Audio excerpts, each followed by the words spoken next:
नमस्कार दोस्तों, स्वागत है आपका आर के क्लासेस में। दोस्तों हम शुरू करने वाले हैं गवर्नर जनरल वायसरायज की सीरीज। जितने भी गवर्नर जनरल हैं इन सभी को हम लोग एक एक करके कम समय में पढ़ेंगे, क्योंकि ये बहुत लंबा टॉपिक है और मिलियंस ऑफ फैक्ट इसमें आते हैं और सभी इंपॉर्टेंट होते हैं। हमारे एग्जाम में कई दफ़ा पूछे गए हैं, लगभग सभी एग्जाम में पूछा जाता है। तो इसको हम लोग 5 मिनट के एक वीडियो सीरीज में इसको ख़त्म करेंगे, एक एक गवर्नर को। आज का हमारा गवर्नर है रॉबर्ट क्लाइव।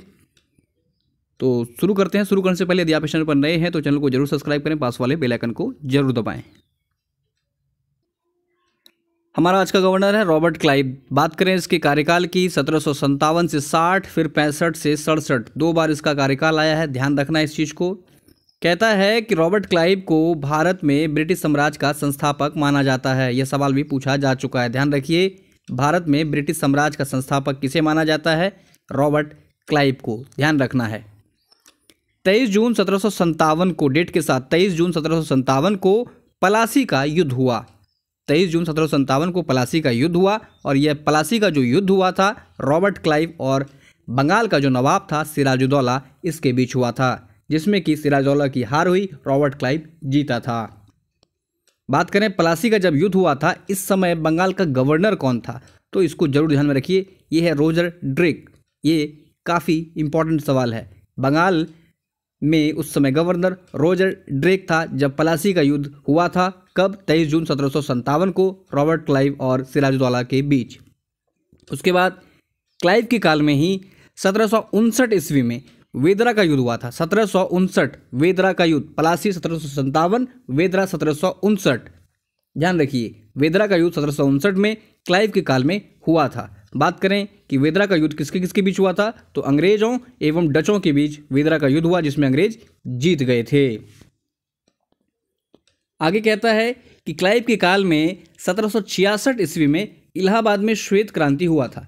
सवाल देखिए 2-3 तरीके से पूछ सकता है। हमसे पूछ सकता है कि श्वेत क्रांति किस गवर्नर के काल में हुआ था, तो ध्यान रखिए क्लाइव के काल में कब हुआ था, 1766 में। कहाँ हुआ था क्लाइव के काल में 1766 में श्वेत क्रांति? इलाहाबाद में। क्लियर है? चलिए आगे देखते हैं। कहता है क्लाइव ने बंगाल में द्वैध शासन की स्थापना की। बहुत इंपॉर्टेंट, बंगाल में द्वैध शासन की स्थापना किसने की थी? रॉबर्ट क्लाइव ने, जो 1765 से 72 ईस्वी तक चला था। एक और सवाल कि द्वैध शासन, क्लाइव द्वारा स्थापित द्वैध शासन का काल था, तो ध्यान रखिए 65 से 72 तक।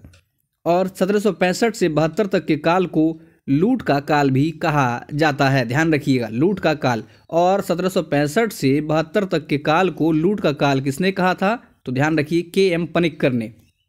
सवाल पूछा जा चुका है कि 1765 से 72 तक के काल को किसने लूट का काल कहा? तो ये कहा था के.एम. पनिक्कर ने। आगे देखिए, क्लाइव कहता है क्लाइव ने सरकारी कर्मचारियों को उपहार लेने पर रोक लगा दी थी। किस गवर्नर जनरल ने सरकारी कर्मचारियों को उपहार लेने पर रोक लगा दी? क्लाइव ने। नेक्स्ट, बहुत इंपॉर्टेंट, 1765 में इलाहाबाद की संधि हुई। इलाहाबाद की संधि कब हुई? 1765 में। किसके किसके बीच?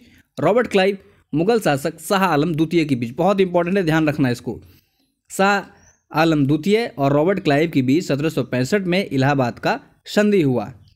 नेक्स्ट फैक्ट जो कहता है कि रॉबर्ट क्लाइव ने बंगाल के लिए मोहम्मद रजा खां, बिहार के लिए राजा सिताब राय को उप दीवान नियुक्त किया था, जो कि बीपीएससी में पूछा जा चुका है। ध्यान रखिएगा, बंगाल के लिए किसे? मोहम्मद रजा खां को।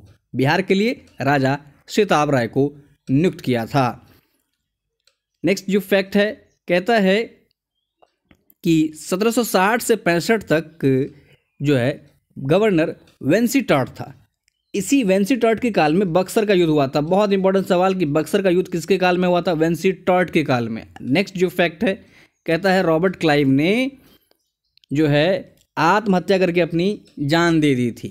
तो क्लाइव से रिलेटेड, रॉबर्ट क्लाइव से रिलेटेड इतने महत्वपूर्ण फैक्ट है। अगला हम लोग पढ़ेंगे वारेन हेस्टिंग्स, वो अगले वीडियो में।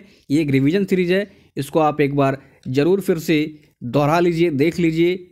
इसका पीडीएफ आपको जरूर टेलीग्राम पर मिल जाएगा, जिसका कि लिंक डिस्क्रिप्शन में दिया हुआ है। उम्मीद है आपको ये सीरीज पसंद आएगी। इसमें जितने भी फैक्ट्स हैं वो आपका अच्छे से रिवाइज होगा।